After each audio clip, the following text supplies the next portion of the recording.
to order this committee of the whole meeting for January 27th. And I will ask if there are any late items to add to the agenda. No, there are no late items. Okay, then I will ask for adoption of the agenda. Moved.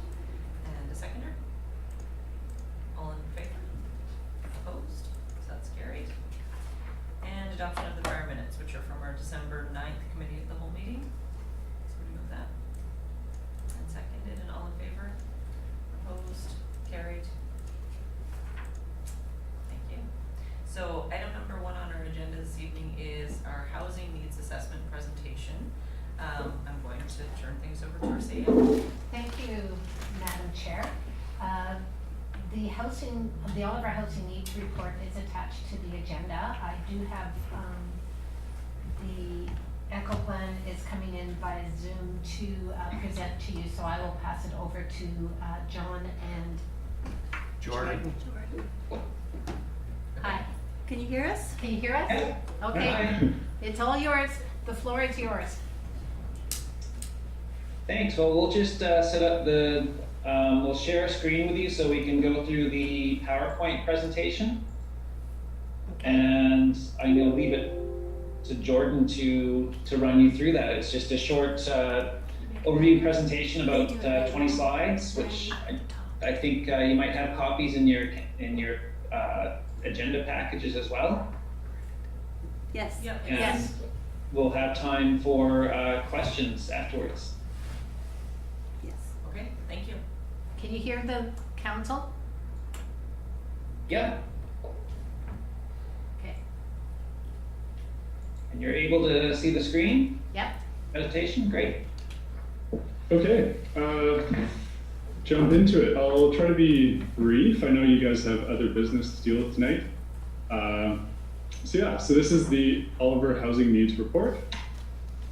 Just gonna go through a bit of background quickly to set the stage, and then we'll go through the report in a bit more detail. So housing needs reports are a new requirement that the province legislated in April. And they're kind of a dashboard for housing progress. They are documents that must be updated every 5 years so that progress can be monitored and any actions taken can kind of be evaluated. Their purpose is to help local governments and the provincial government better understand and respond to housing needs by taking a bit of a data-driven approach. But they also provide useful information for businesses, developers, service providers, and citizens. So this report is not just for council, it can also be used by other people in the community making decisions about businesses or housing. A really crucial component is that they report on core housing need. So we'll get into this concept on the next slide, but this measures households who are in some sort of a housing situation where you might need special attention. And then a note on the report, it's based on desktop research. So that means analysis of census results, BC assessment data, BC stats data. And with that comes certain data quality issues sometimes, especially based on the 2011 census. But that's just something to keep in mind, that this hasn't all been ground truth, but it's really based on solid analysis of what was available in the census. So core housing need is a concept developed by CMHC to kind of measure and monitor households who may be in some sort of stress around their housing situation. So it has 3 components. The first is adequacy. So are they living in a dwelling that requires major repairs? This is based on a census question. The second is suitability. So is the dwelling overcrowded? There are occupancy standards that are used to determine this. And then the third is affordability. So can the household afford acceptable alternative housing? So if a household is living in a dwelling that, say, requires major roofing repairs, but they have an income that could help them attain rental housing that is adequate and suitable, then they aren't considered in core housing need. But if they can't afford an alternative to their current housing, then they are in core housing need. And this is kind of a holistic measure of these 3 that tells you the level of kind of housing stress for these households. So with that, we'll get into some of the background in this report. There's a lot more detail in the actual report, and we're just sharing a few key highlights in this presentation. But we'll start with population and some of the projections that we did to get a baseline sense of where Oliver is today. So these are based off of 2016. We projected forward using BC Stats demographic forecasts for the town of Oliver. Expected to grow by around 430 people by 2024 and 600 people by 2027. And again, that's above 2016. So we're partway there. The blue dot is around today's date. So it's probably crossed that 5,000, that magical 5,000 number. And steady 6% growth is projected over the next several years. And I thought I'd just jump in just really quickly. One thing to keep in mind with the whole housing report and the legislation is that accompanying it is the province provides a guidance document. So they want to be able to kind of compare apples to apples from community to community.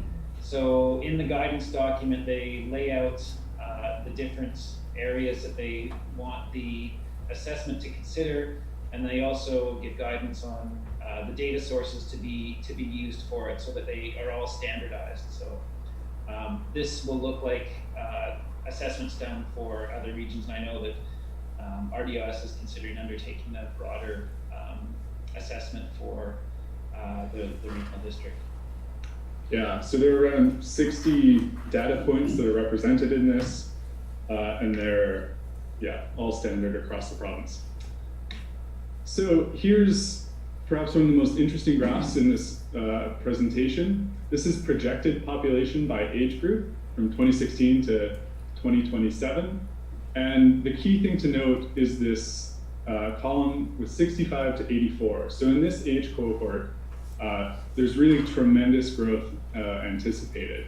We can see across the other age groupings, there are slight changes, but with the 65 to 84-year-old population, there's going to be a really huge increase.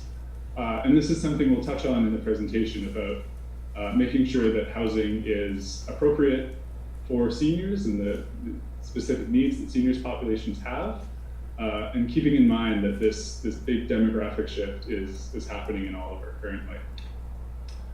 So that's population. We'll touch on one or two slides on income and the overall economy. So here we have average income of renter and owner households. A couple things are interesting with this figure. The renter households, their average incomes are the bottom portion of this graph in blue. And then owner households, the averages are in gray. And it shows kind of the difference between what the average renter household is bringing in terms of annual income, and the average owner household is bringing in. And then the black dotted line, the dashed line, is the average overall. So the majority of households are owners, so you see how the average is close to that. But you also see how there's a big gap between households that own their homes and households that are renting in Oliver in terms of their average incomes. And that says a bit about where affordable housing needs to be targeted. Here, we don't need to spend a whole lot of time on this graph. This is just a distribution of household income. The 100,000 to 150,000, it's important to note that is a wide range there. So that's why that one sticks out a bit. But overall, you can see this curve of distribution, and that there are a lot of households who are earning $30,000, $20,000, $40,000, kind of on the lower end of the average. And then there's also quite a few above. So Oliver has a really wide range of incomes across the board. And here, to see a little portrait of the economy, this is change in number of workers in economic sectors from 2011 to 2016. So this data is a little old, and updating it in the next few years as the new census comes in will be important. But it does tell a story about the direction that Oliver is going economically. And here we really see agriculture, transportation, warehousing, manufacturing, construction. These job sectors are growing, whereas educational services, healthcare, administrative support, public administration, have seen some decline throughout this time period. That was income and economy, and now we'll get into housing, which is kind of the meat of this presentation. So here we have housing by structural type. I'm sure you folks all know this from driving around town, but Oliver is predominantly single-family homes. But there are a significant amount of units in apartment buildings, in row houses or townhomes, movable dwellings, and duplexes or semi-detached homes. But again, predominantly single-family housing. And then here we have a number of bedrooms. So mostly 2-bedroom, 3-bedroom homes. There are a number of 1-bedroom and 4-bedroom or larger as well. It's just kind of a standard distribution of dwelling size. Here we can see the ages of buildings or of housing in Oliver. And we see there's quite a bit that's pre-1960 and also a lot that's from 1961 to 1980. So even housing built in 1980 is now approaching 40 years old. The average lifespan of housing tends to be around 60 years. So there's a large portion of housing in Oliver that may be in need of significant repairs or retrofits or replacement at some point. But there has been a fairly healthy replacement rate in the 1980s, the 1990s, and into the 2000s. Here we just have some sales price data from 2019. This comes from BC Assessment. These are for median sales prices. 2-bedroom, around $400,000. 3-bedroom, higher than that at $425,000. Townhomes are significantly more affordable in Oliver.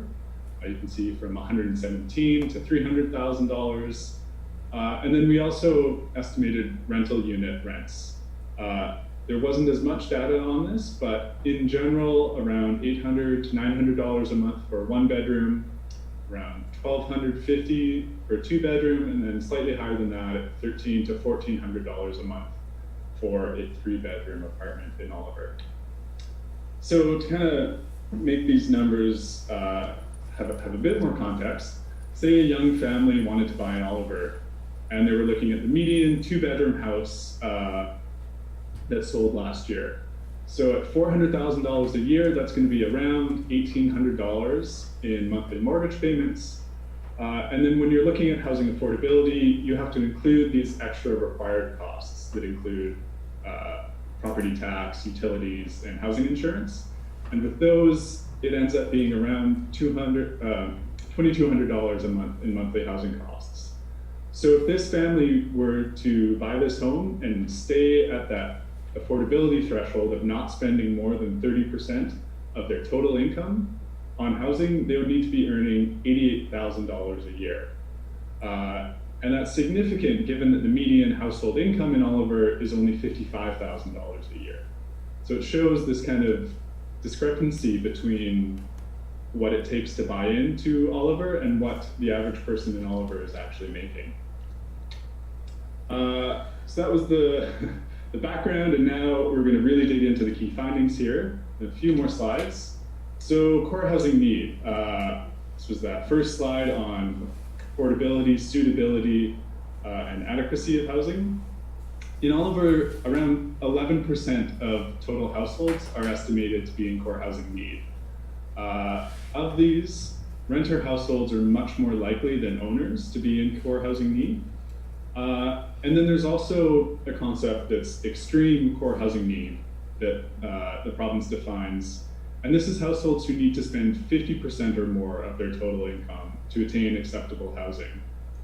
So within Oliver, you can see that there are around 200 households that are likely to be quite stressed over their housing situation, and 90 households of those in extreme stress over their housing situation, whether that's dwellings that need major repairs, overcrowded, or just unaffordable in general.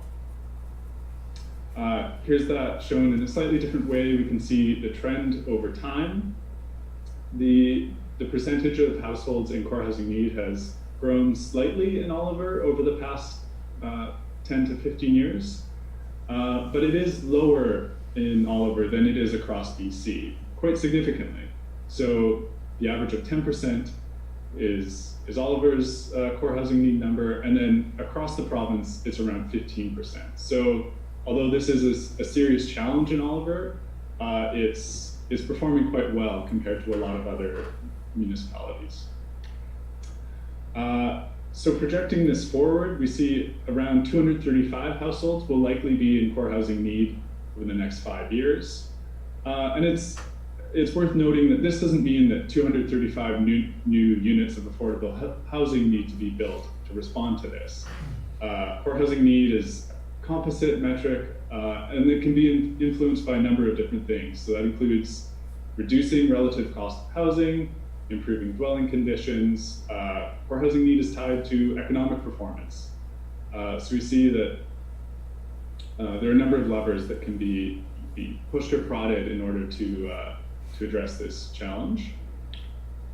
Another really important slide here is on homelessness and the provisionally housed. So there are an estimated 50 youth who are in provisional housing in Oliver. So this means that they don't have secure tenure. They might be temporarily housed, staying with friends, couch surfing, staying with family that isn't their primary family, or even staying at strangers' houses. And this is a fairly significant number of youth in Oliver who are in this situation. And then it's estimated another 30 to 40 people are either homeless or living in trailers or vehicles within the town. So to meet basic housing demand, this is just taking the current trends and projecting them forward to 2025. We estimated that around 187 new units will be required, and that means 500 bedrooms. Really interesting is that the majority of these will need to be rental units. So renter households grew really significantly between the past few census periods. And that is expected to continue. So we see in this graph below, gray is for renter households, and then yellow is for owners. And there's a lot more gray. So as new housing stock comes online, it's important that it's addressing the projected needs of these renter households. It's also really worth noting that a lot of progress has been made towards these targets. Looking at building permit data, we estimated around 100 new units have been approved since 2016. That includes the affordable housing recently announced on Airport Street. So the town is really making progress towards meeting this basic demand. And here we see the age-friendly housing piece. So nearly half of Oliver residents are projected to be over the age of 65 within the next 10 years. And so as new housing is built and new approvals are considered, it's important to consider how this will meet the needs of the aging and the elderly. So summary, that was a lot of information, a lot of graphs. But we can see core housing need does remain a challenge in Oliver. Homelessness and provisional housing should continue to be monitored, and resources should be put towards addressing these challenges.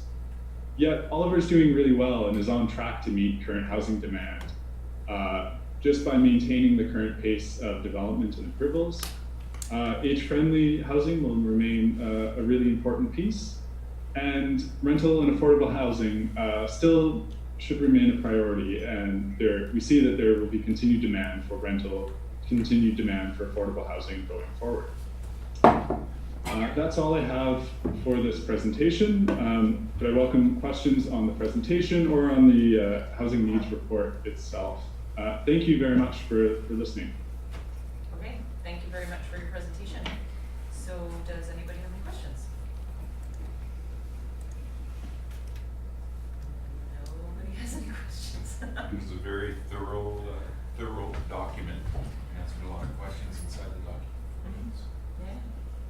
Yeah, that was a great report. Okay. I guess it's not so much a question as a comment. You mentioned 187 units projected with 500 bedrooms. that would be virtually every unit is 2.5 or 2.6 bedrooms. That's quite a number in order to achieve the 500 bedrooms with 187 units.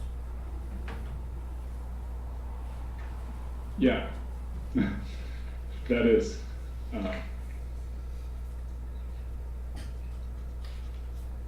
I guess I do have one question, not specifically about this report, but have you done many of these for communities around us? Well, we've done one for electoral area A, so rural Osoyoos, very different, smaller place, and it was more of a summary piece as part of a larger OCP, but it was a project that we're working on there currently. But they are underway. RDOS is looking at there would be certain savings and sort of doing them across the larger area. So there is some work taking shape on that. And I think, and I don't have the complete details, but the town of Osoyoos is also updating its OCP right now. And I'm not entirely clear, but the consultants working on that might have done a housing needs assessment as well. And you're going to see more of these come online because this was a relatively recent announcement, and the province is bringing funding towards these. So you'll see there's more and more proposals coming up from across the province, communities of different sizes moving towards completing them. Okay, I was gonna ask how we stack up to other communities, but I guess we don't have that information.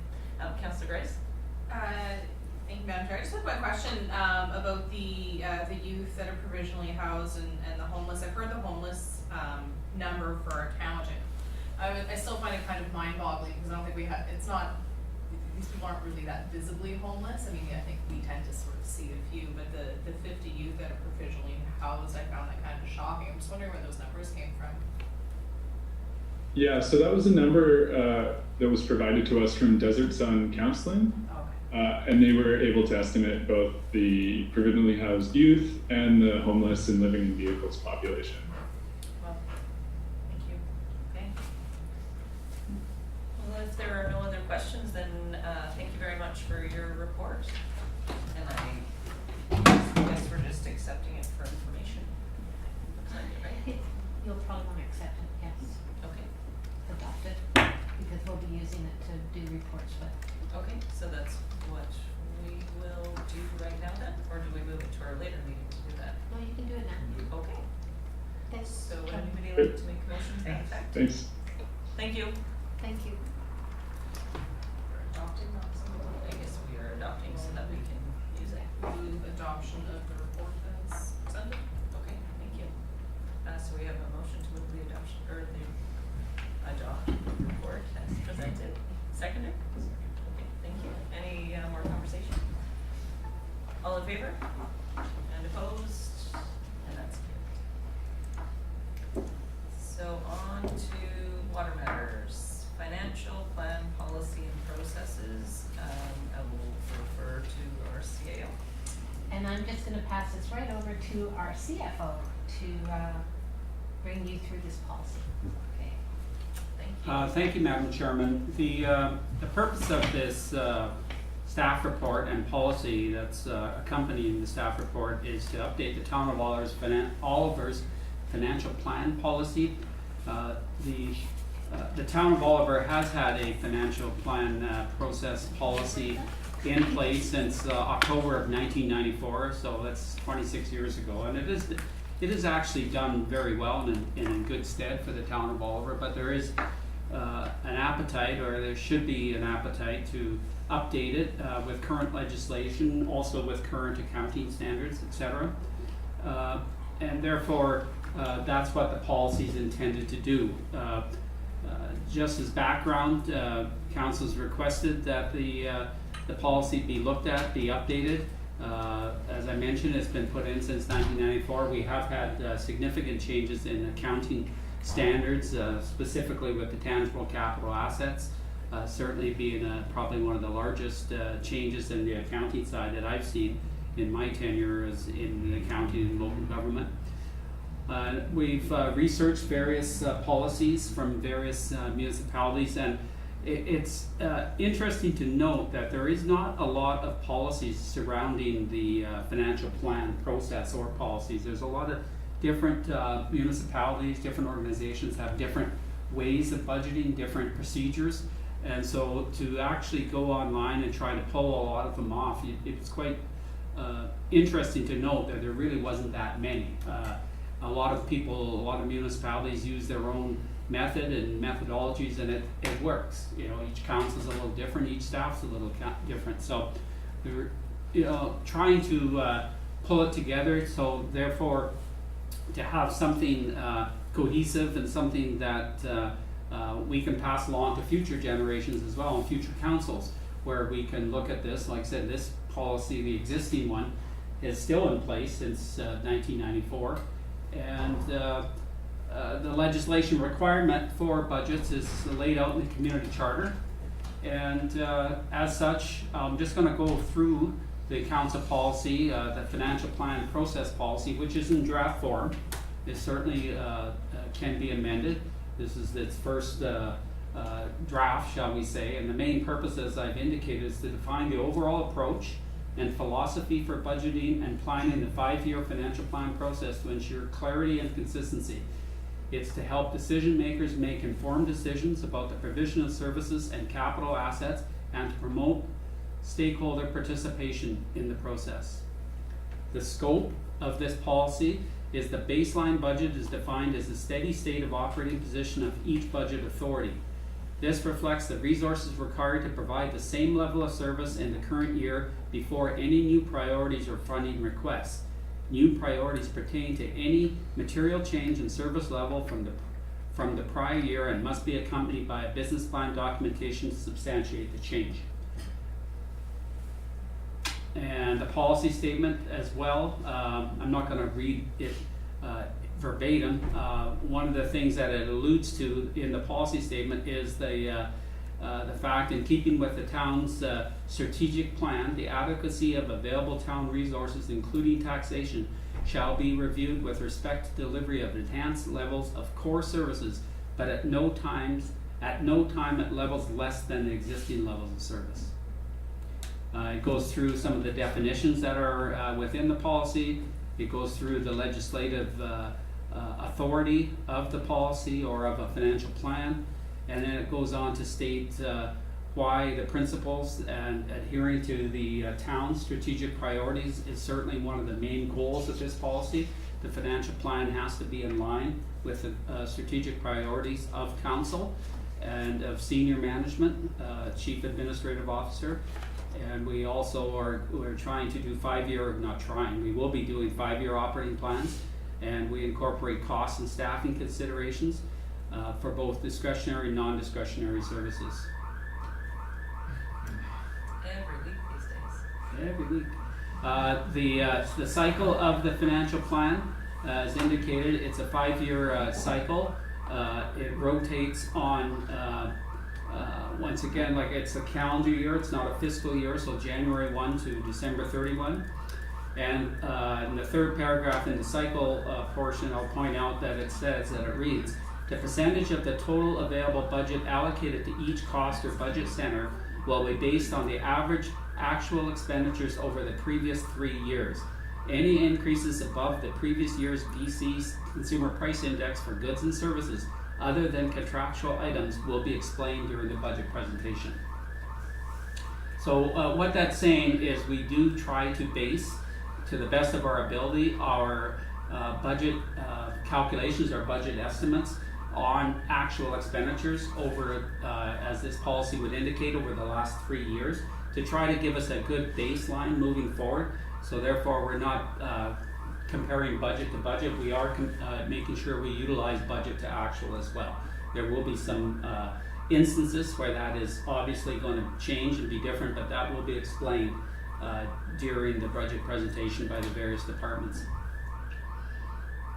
And as that, I don't really have a lot more to add other than that. One of the things at the very end was variance reporting. I'm not certain if this council, I would imagine at some point in time councils were provided with quarterly updates by department of variances. Some councils are adamant that this is required, some are, some not, some prefer to see the annual financial statements and entrust staff to, if there are issues coming forward, they will be brought forward to council. If we are going to be doing quarterly reports, I would suggest that we would do it as part of the work plan updates, the quarterly work plan updates that are already submitted. And so we certainly do have that information available for council if we go in that direction, but it's something that I put into the policy because it has been in some other policies. So with that, I will take any questions or comments or feedback and leave it to council. Thank you. Okay, thank you. Councillor Mattis is itching to ask a question. No, not itching at all, it's just that, as you went through it, I read through it, made some notes. I had some concerns with the policy statement, which was when I read my hand. I think that the last sentence, should be changed, to more something like, in keeping with the town's strategic plan, the adequacy of available town resources, including taxation, shall be reviewed with respect to the delivery of core services. Period. I'm not sure that we should be committing ourselves or future councils to the last part, or the enhanced levels, or at no time less than existing. Things change, we may give less service in certain areas. Technology changes, things change. But I don't think we should commit ourselves to only going up. Sometimes we'll stay the same. So that was one area. The second piece, just a small thing, I think there needs to be, this would be under the cycle, the last sentence of the cycle. Any changes to the policy must be approved by March 31st of a budget year, I'm assuming that should be? Or is that March 31st of next year? Good question, not for me. CAO? Small things. I'm thinking that it would be March 31st of the year, because when you look at the schedule as to when budget starts, it's in September that we start looking at the budget. So that's probably easy to adjust, right? Should be of each year or something. Yeah. It's a small thing, like we said. And then the last item that I picked out was the variance reporting. Variances to budget shall be reported out quarterly with detailed explanations included for all positive and negative variances is in excess of $10,000 or 20% of the budget. Is that $10,000 per budget line? Is it $10,000 for the whole budget? Is it 20% of a budget line or 20% of the whole budget? Yeah, I don't have an answer for that. It was more just an indication as, you know, we could certainly put a percent there instead. It sometimes is difficult to deal with percentages because if it's $1,000, it could be 100%, et cetera. So we could certainly look at that. Yeah, and is it lines or is it Department lines within the or, budget yeah. or the whole budget or department budget? Or section. Needs more clarification. Or section, yeah. Okay, thank you for those comments. Councillor Schwarzenberger. With that comment on variance reporting, perhaps there should be a minimum too. If the line item is, $600 and it goes up 50%, do we really need to know about that? I mean, there should be a minimum where you don't worry about a variance if the whole budget for that line item is below a certain amount. I think the current policy reads something along the lines of once the budget's approved, that, how does it work? Council approves changes to departments, but departments can make their own changes within their budget. I think it is. Like if we're shifting money from, just as an example, from Parks and Rec to Public Works, not that we have those two departments, that requires council approval, but if we're shifting money within the department, that doesn't require, as long as the bottom line doesn't change, that's a staff. That's the current policy. Any other questions or comments? Go right ahead. Just about, you're establishing a base budget, is that what this is basically talking about here. Yeah. So what is going to be your policy around adjusting that base budget? What is gonna be allowed to be adjusted, and is there a threshold? When I talk about that, and I'll go back to my life in Kelowna, as manager of my budget for the department I had, I was only allowed $1,000 increase to my base budget, anywhere that I wanted to, but I was only allowed $1,000. After that, everything had to come forward as a request, other than, you know, wages and utilities and things like that, but anything else related to that base budget was untouchable unless it came through council.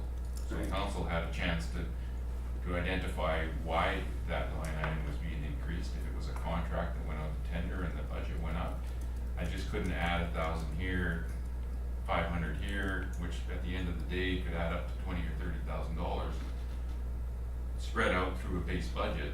Right. Yeah, what this policy was trying to do is to take, as a base budget, is to average the previous 3 years' actual expenditures by the various line items, or it could be department as well, but usually it's by line item, and with an increase of inflation, of a consumer price, so that would be the base. That is the way this policy is reading right now. It's not setting a dollar amount, but it's saying, you know, your previous 3 years, you have a pretty good benchmark, you know what you're spending on sand or salt or whatever, and you know that's gonna go up a certain percentage. If it's gonna exceed that certain percentage, then it's gonna come back to council during the budget presentation. So you're allowing a CPI increase on your base budget every year? Yeah. I don't think, I find that troubling. I think that, personally, I think base budget should be set and it shouldn't be increased by CPI. And the department manager should be coming back and saying, I need additional money for this, I need additional money for that, because the other thing is there's always surpluses within those budgets. And you have some flexibility within your budget to be operate there. I don't know that we should be, I personally don't agree with allowing a CPI increase of base budget.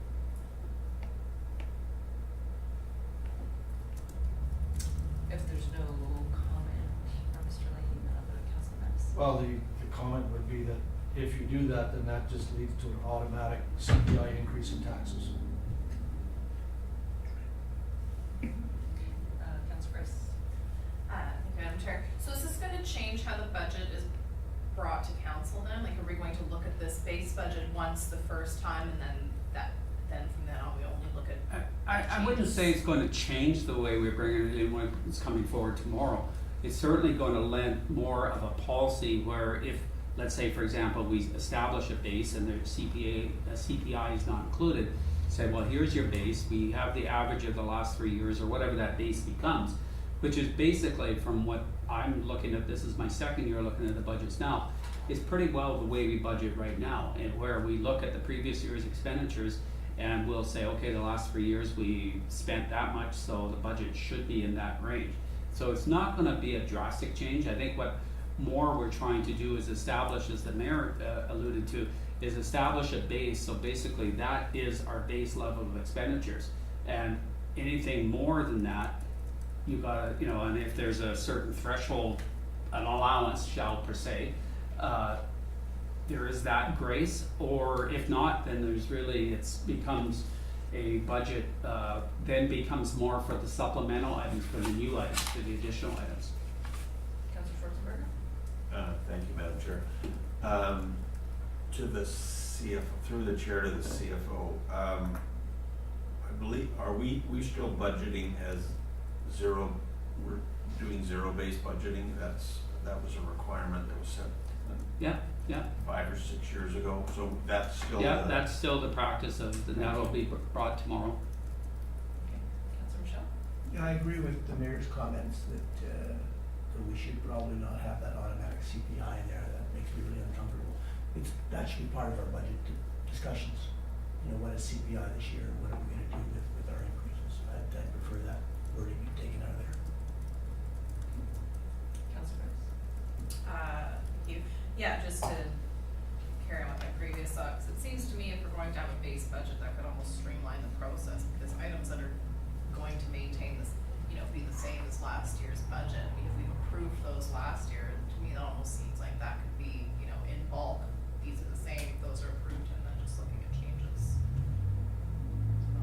Mhm. too, or if that's. Yeah, no, that's certainly, we can certainly do that, that's, you know, we do follow the practice of zero-based budgeting. Zero-based budget is when you strip everything down to zero and you say how much you really do need to operate that service. We kind of currently are doing a hybrid. I wouldn't say we're necessarily doing a true zero-based budgeting. I've done zero-based budgeting, it's not a lot of fun, and when my life in Penticton.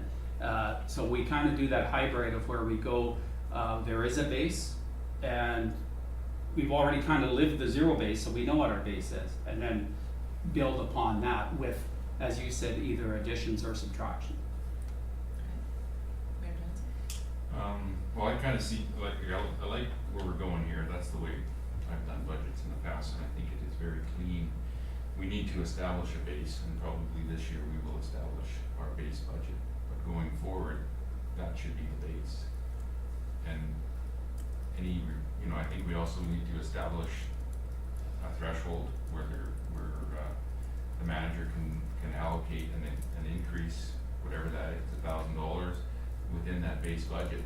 And then everything else about that comes as a request, and then council gets to see, is it increase in service, is it increase in cost because of materials going up, those types of things. And it is very simple because everything else is a request to either increase your budget or not increase your budget. Like, to add to the mayor's comments, yeah, I feel like the base budget, it might take more than a year to establish, because once our budget's in place, we gotta see what the actual turns out to be, right? So it might need more adjustments in the first few years, but I agree with that base budget. The request would be through the staff, if we could get the resolution that was made by the previous council regarding zero-based budgeting, so we have an understanding of what the council asked for.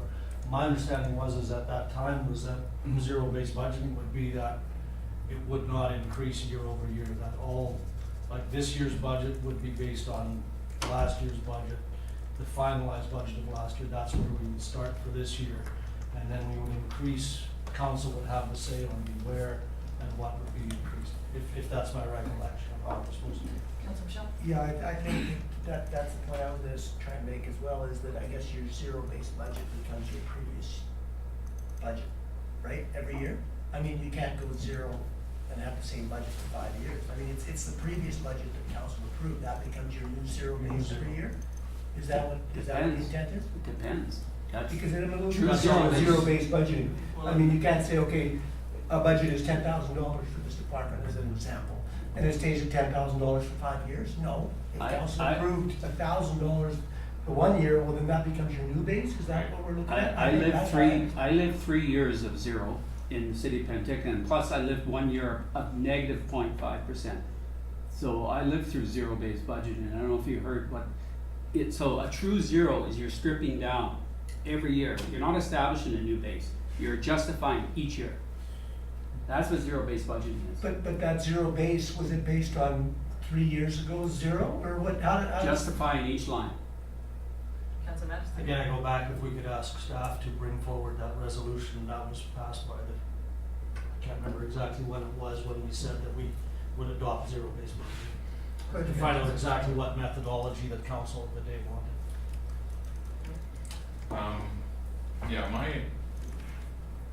What I would call zero-based budgeting is that, like, you have your base budget, and you don't get a CPI increase on that base budget. And like you say, you bring items forward, and some of them can be one time. You're gonna buy a piece of equipment, others can be ongoing, increase to your budget because materials have gone off, or a contract for a janitorial contract has gone up by $10,000 for the next 3 years.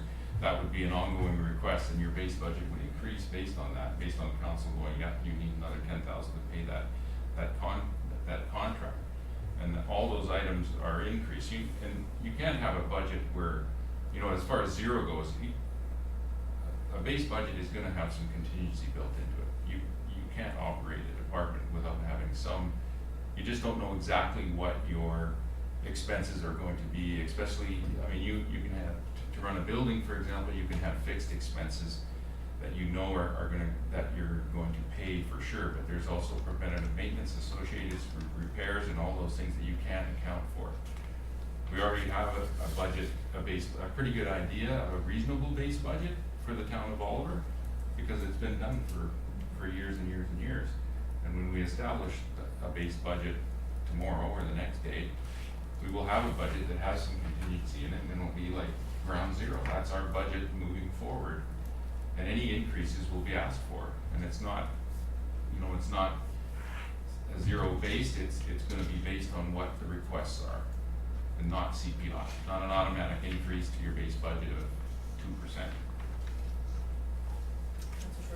Thank you, Madam Chair. Through to the CFO again. To my recollection, zero-based budgeting is basically every line item has to be justified from zero up. Is that correct? Correct. And I believe the resolution from council was that every budget be brought forward with a 0% increase, or the budget documents come forward with a 0% increase, and then we go from there adjusting. I believe that was And that would be the 0% resolution. from the previous year. Basically, 0% from the previous year. So yes. the bar would move each year. That's how I remember it as well. Yeah. That's how I thought. And a new base is established each year. Yes. Yeah, because last year we had a 9% tax increase, so That's our, new zero. our new budget is 0, and then we decide if it goes up or down from there. Based on needs. That was the policy. Pretty sure that was the policy. If you're looking up that, I would call that. That's the way it is. Yeah, that was a while ago. Yeah. It's not here for that. I looked in policies, it isn't under policy, so it must have been a resolution of Okay. council. So do we have any other comments or any other direction that we would like to provide to the CFO? Just the question, is the rest of the council is in agreement that CPI wording should not be in there? I mean, a couple of mayor voiced his opinion, I voiced my opinion, and the council, but how does the rest of you guys feel? This was a first kick, so it's gonna come back to us. And then we'll kick it around again. Do you have the information that you need Yep. to? I got copious to notes. kick it Okay, so, Comment one more. yes, please go I ahead. think, just going to the variance analysis, as long as it's done with some reasonable categories, because I've lived the dream of variance analysis, but it is critical to management of a base budget as well, and being able to identify after a few years of variance analysis, you will find line items that are not being spent and other ones that are being overspent, and you'll be able to move money, you know, then you start moving money within your base budget to cover, to eventually get your line items into a reasonable dollar value.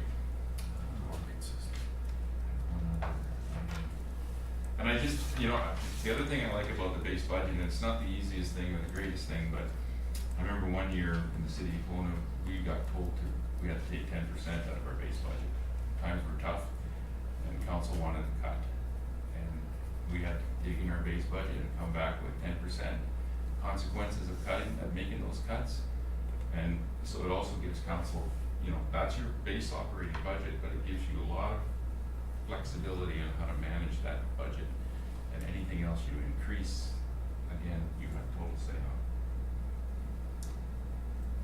I did have one question, maybe I missed it in there. Where does fire fit into the budget timeline? It is there, hang on, where did I put it? It's right, in the presentation section.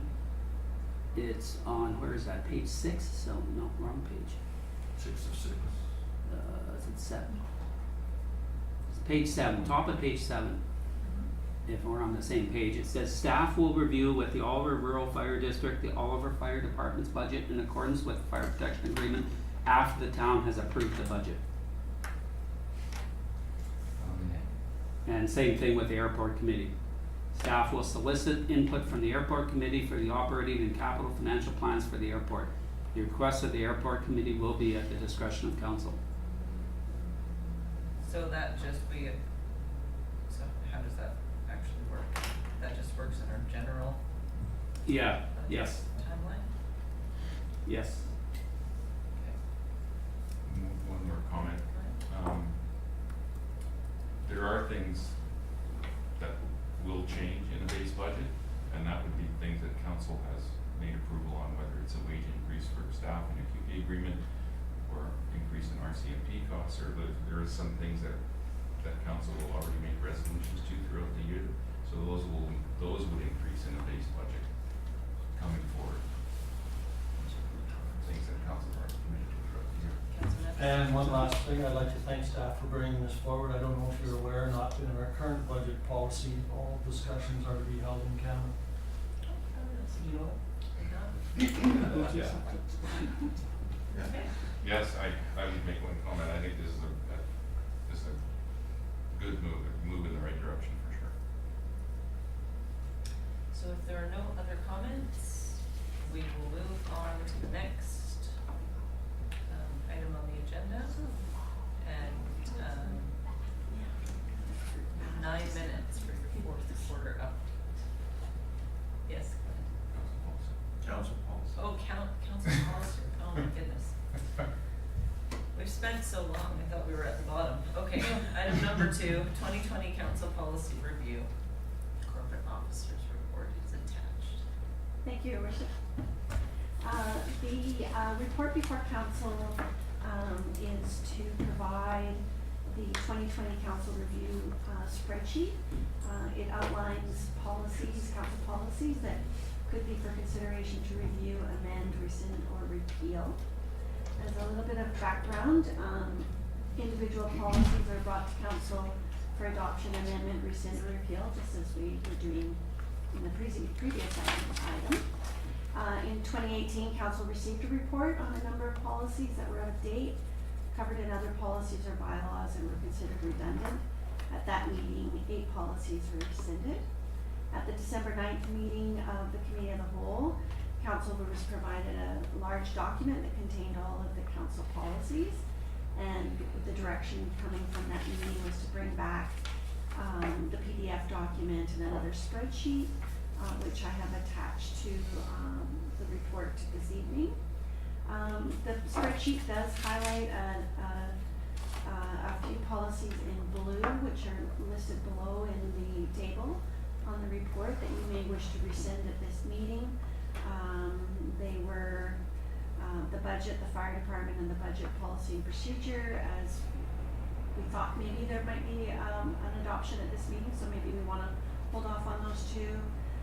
Communication, we do have a new communication policy that was adopted November 25th. Community health, that policy now forms part of our OCP and the food secure plan. Employee concerns and complaints, that is followed under our code of conduct policies. There's a number of fire department policies that are now included in the fire department bylaw, with the new bylaw that was adopted by council last year. So there is options for council is to receive the spreadsheet. You can provide suggestions this evening on some policies that you wish to review or to rescind, or rescind the ones that are already identified. Or you may want to amend the spreadsheet or refer back to staff for additional information.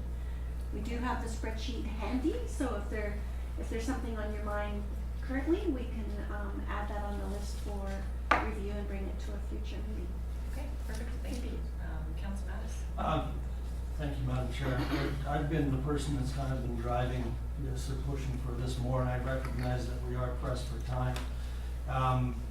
In that vein, I would suggest that the council policy review chart that relates to the 1, 2, 3, with the exception of budget policy and procedure, that council could rescind those and bring back the second half, the larger chart, to the next committee of the whole meeting for more in-depth review. I know that there's not enough time to go through it with all of the questions that I have. But I would move on that basis. I would move that council rescind the budget fire department policy, the communication policy, the community health policy, the employee concerns and complaints policy, fire calls multiple policy, the fire department recruitment policy, the fire department training policy, and the fire inspections policy. Sure. Sure, and just before that seconded, were you suggesting that we don't rescind the fire department one yet either? Through your worship, I was suggesting, maybe not to rescind the two, The two top budget ones, ones, the first just, two, yeah. just because of, So the last the seven. CFO will be bringing a different Oh. policy. I would amend my motion accordingly. Okay, so Thank is there a seconder for that motion? Yes, Councillor Price. Councillor Schwarzenberger. Just, we should add that council received the 2020 policy review spreadsheet. And that would be brought back And to the next committee of the whole meeting. Yeah. So we're adding that to the motion. Ms. Town? Thank you, Madam Chair. Could we bring this back at the end of February because I'm not here for the next meeting? If that's possible. March. Sure. I'll put to the future. In the first quarter. In the first At some quarter. point. Are we doing things by quarter now? That was a discussion. Call the question. Okay, so let's just reread that though, that council received the 2020 council policy review spreadsheet and that it be brought back to committee of the whole meeting in the first quarter, and the council rescind the 7 policies that were outlined. So we have a mover and a seconder, if they're both fine with these amendments. Is there any more discussion? So all those in favor and opposed, that's carried. Okay, so now, should we move on to the fourth quarter update, or do we wanna push that to another meeting as well? It won't take long Well, let's move on to unless the you have fourth- lots of questions. Okay, fourth quarter update of the 2018 to 2020 strategic priorities, operational plan, and departmental activities. Thank you, Madam Chair. This report is the fourth quarter of 2019 for your information. Just gonna go down into the report itself. It has been updated, and remarked. We did have an opportunity to look at it, and I am updating it and bringing it back to a future meeting, but the Oliver Social Program, that has changed to a yellow, and also the Community to Community Forum, that the status on that has changed to yellow as well. And then you have the weekly report, or the quarterly report for each of the departments. I just wanted to sort of put out there that our new website launched in November of last year, January 8th. There was 276 unique page views on that website, which is up 40%. Facebook followers, as of January 15th, we had 663, which is an increase of 88 since October 1st. And in Twitter, we have 172 followers, which is an increase of 20 from October 1st, and 18 following, which is an increase of 3 from the prior year. There was a considerable effort went into nuisance properties in the fourth quarter, and we have seen some progress with regards to the Station Street has been demolished, and we're expecting within the next month or two that Earl Crescent will also be demolished at that. A number of the jobs in Public Works have been completed. Anything that is still needs to be, that has been carried over or is not quite finished is marked with red. Well, the red is just the change The change from the previous quarter. from the I previous. did, that's the way I Okay, did it. okay, thank you. And then there's also a listing of what I have done in the actual report over the last quarter. And so the motion in front of council is to, that's all gone small, to receive this for information. Okay, thank you for that. So Mayor Johansson. Just one question to Director of Operations, what is our timeline on the Gallagher Lake siphon structure? I'm still waiting from Steve to draw out the new timelines. We had a discussion in early January. So I don't have the exact revised schedule yet. I look forward to getting that. I'm definitely getting asked a few questions. We were asked at the OIB meeting that we attended the other day. We were wondering when the documents were gonna be coming out. And, I'm saying it's this year, but it'd be nice to have, so people on notice and get them ready to. Yeah, previously, they came out with a Gantt chart, of course, it may be tweaked, but, I think that, they were shooting for, a July tender around there, and then starting in the fall or late summer. Thank you. Okay, thanks. Councillor Shaw? I think some of the on that same vein, project updates, we should change the wording because we've already agreed to go, and yet this is old wording. We just denied for new funding federally, lumped 3 projects together. I mean, that's now been changed because council's decided what we're gonna do. I think that should be changed in there. It's not really up to date because we've already made a decision to go ahead with this new, go ahead and do it. And yet it's in here, it doesn't say that. Okay.